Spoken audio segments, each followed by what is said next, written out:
అలాగే మనిషి ఏదైనా కోల్పోయినప్పటికీ శాంతంగా స్థిరంగా ఉంటే అది గెలుపే అవుతుంది.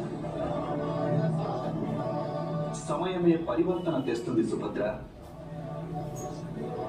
అధర్మం చేసే వారికి దండన లభిస్తుంది. ధర్మధ్వజం మళ్లీ రెపరెపలాడుతుంది.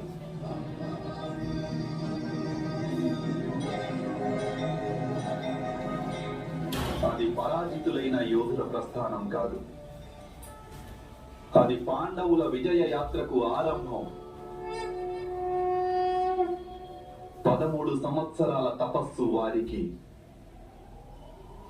అంతిమ విజయాన్ని అవశ్యం అందిస్తుంది.